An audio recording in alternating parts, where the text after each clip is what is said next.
C'était il y a 100 ans.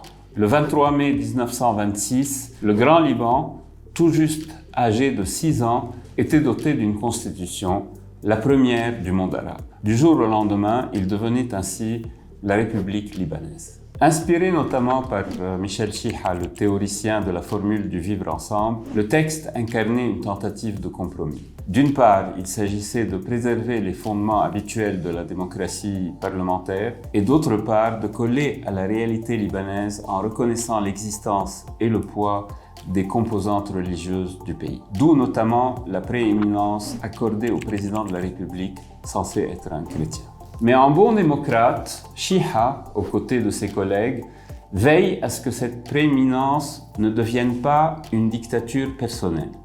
Il introduit ainsi l'interdiction d'un deuxième mandat présidentiel consécutif, un engagement qu'il tiendra de manière constante, allant jusqu'à s'opposer en 1949 à l'adoption d'un amendement constitutionnel destiné à autoriser la prorogation du mandat de son propre beau-frère, Bchar el-Khouri.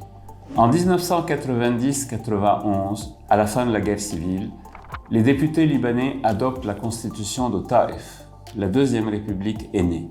Mais on est loin d'une rupture avec 1926. Il s'agit simplement d'un rééquilibrage des pouvoirs, instaurant le principe de la parité dans l'État entre chrétiens et musulmans. La philosophie de base derrière le texte reste donc la même. Un mélange de démocratie parlementaire et de prise en compte des intérêts des composantes religieuses. Mais dans la pratique, cet équilibre est vite rompu. À l'époque, le Liban est sous tutelle syrienne.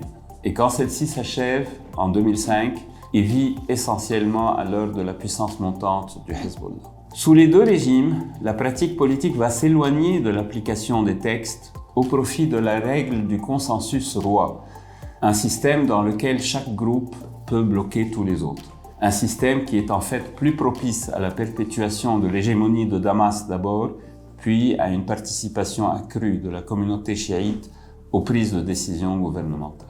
L'accord de Doha, en mai 2008, fruit du coup de force milicien mené le 7 mai par le Hezbollah, va consacrer cette pratique. Après Doha, Nabih Berri, président du Parlement, résumera le mieux la nouvelle règle du jeu. Désormais, dit-il, n'importe quel mauvais accord entre nous, c'est-à-dire entre les chefs politiques du pays, sera meilleur que la meilleure des lois. Aujourd'hui, avec la remise en question officielle du statut du Hezbollah et son désarmement projeté, la question qui se pose n'est pas seulement de savoir si les Libanais veulent revenir au texte. Il s'agit surtout de décider s'ils souhaitent préserver leur formule traditionnelle de vivre ensemble dans le cadre d'un État unitaire ou si les sceptiques vont finir par imposer leur point de vue en privilégiant une forme de séparation entre les composantes du pays.